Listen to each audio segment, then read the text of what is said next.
It's been about a month since Sparking Zero came out, and people are already claiming that it's dead. We'll get into that and look at the numbers comparing it to the other Dragon Ball games, and we'll also get into the exciting reveal of a famous Dragon Ball manga finally returning, which I've talked about on the channel before. And then we're going to get into something else on the channel, which is an update on the Xenoverse 2 DLC in the latest V-Jump issue. So today's video is going to be a bit of a variety video. Let's jump into it.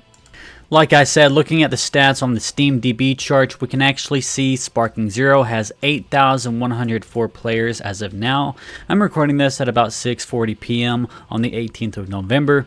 We had a 24-hour peak of 10,000 players just about.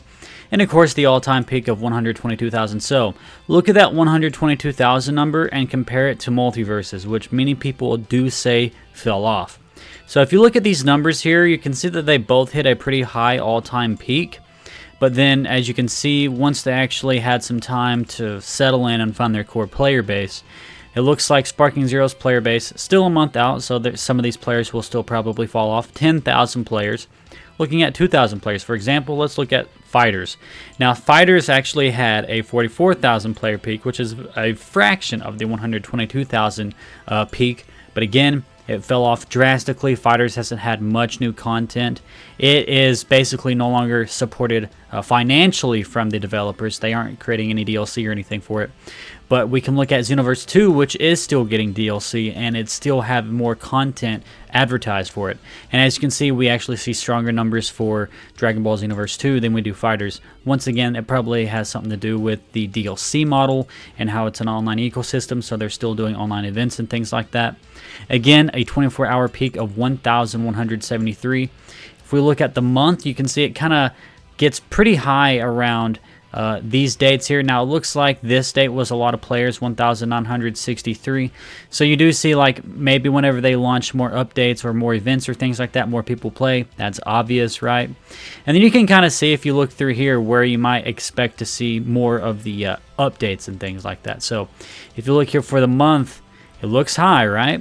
And then falls off. But that doesn't mean it's dead. Like I said, if you look at these numbers, it's actually doing pretty good, relatively speaking. And if you look at DBZ Kakarot, it hits a peak of 25,000, which is better than Xenoverse 2. And I find that interesting because Kakarot is a mainly story-focused game, whereas Sparking Zero is still story-focused, but a lot of people also like to play it for the online function. And that peaked at 675. So that's interesting there. So what does this all mean? Well, let's say Multiverses, you could say, fell off. Sparking Zero hasn't fell off. And I don't think you could even say this is falling off. I don't think this is a dead game. Some people are saying Sparking Zero is a dead game already. I just don't think that's the case. I think you're looking at the peak, but you can't judge a game by its peak player base. I think these are strong, consistent numbers that we're getting from this game, and I do think that it's going to mainly stay like this. I don't think it'll just fall off completely. And then you got to remember, it's mainly a story-focused game. I know a lot of people that play it for the story, and so a lot of people probably quit for that. But you have the online community that are going to keep coming back whenever they add new characters and things like that with the DLCs. So I would keep an eye on this game. I don't think it's dead just yet. And let's talk about the Dragon Ball manga returning. This is Dragon Ball SD. You may have heard about it. I've actually covered it on the channel in my video, Kid Goku Trained with Vegeta and Raditz. This is official Dragon Ball SD manga breakdown. And the reason why I only made one video on it was because I wanted to read more of it, but a lot of it was actually on the YouTube channel. They actually have their own YouTube channel on V-Jump. I think it's an official V-Jump channel. And it's just like, basically it was in the manga, but then they moved it to the YouTube channel untranslated, so it's all in Japanese. So it's kind of hard to cover it, you know. But they actually made a surprising announcement. This is coming from Sekai_DB. Again, I had to translate this from the original language, so I don't understand. Like, a lot of people actually weren't talking about this. This is the only person on X I was able to find talking about this, covering it.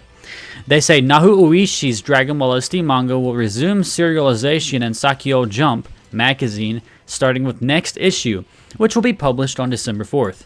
Recall that in 2021, this manga was removed from the magazine and began to be published on Sakyo Jump's YouTube channel. Then they go on to say here, although the manga will return to its normal magazine serialization, it seems that the YouTube posts will continue.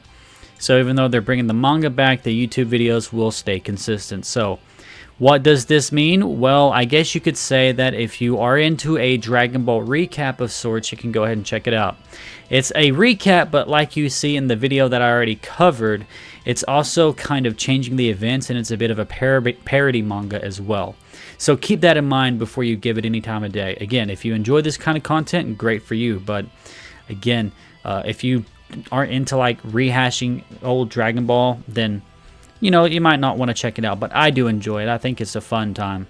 Alright, let's get into the scanlations for the Dragon Ball Xenoverse 2 Future Pack Chapter 2 DLC preview. That's quite a mouthful. So, of course, this is translated using Google Translate. The usual translator shown in games hasn't translated it yet as of the recording of this video, but I wanted to go over all of this information anyway. Son Goku Mini, of course, is coming to the game, along with Jiren Full Power Super Aggravation, which is just the super ultra villain or whatever they're calling them, and then Belmod, the God of Destruction. So, let's get into what it says about Goku Mini. To cover the difference in physique between you and your opponent, use your unique striking skills to engage in close range combat. So, looks like Goku Mini is mainly going to be an up-close melee fighter using his power pole or the Noibo. So yeah, that makes sense there.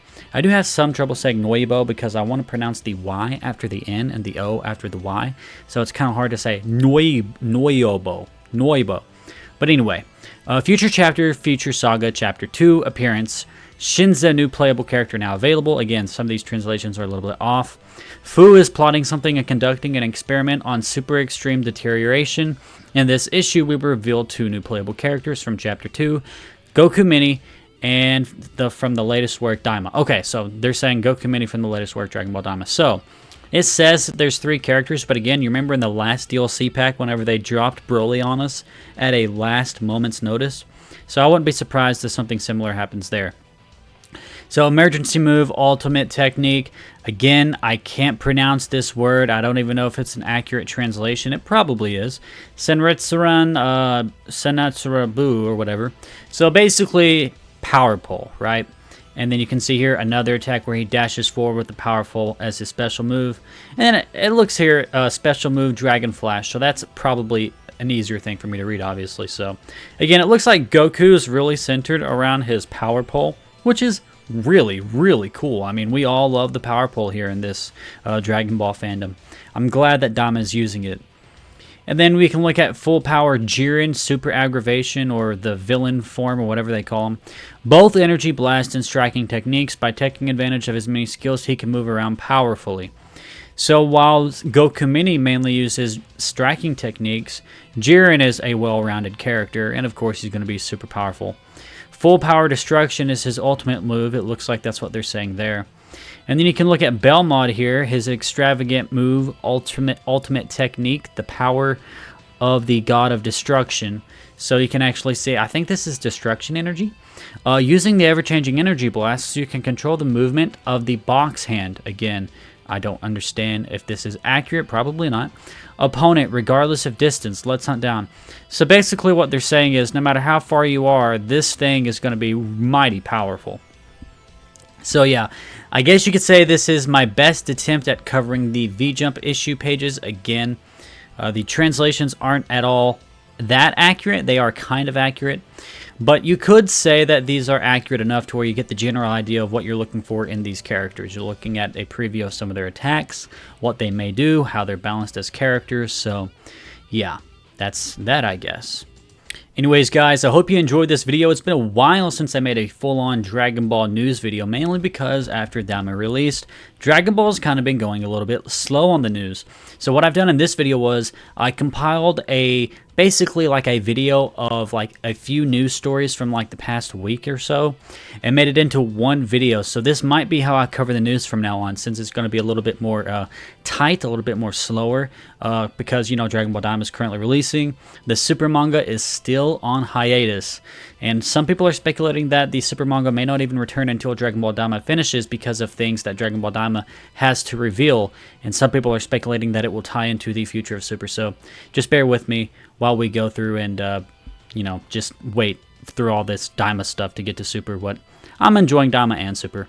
Anyways, guys, I hope you enjoyed this video. If you did, make sure you leave a like, comment down below, and subscribe if you want to keep up to date with all things Dragon Ball news and commentary. And I will see you in the next one. Peace off.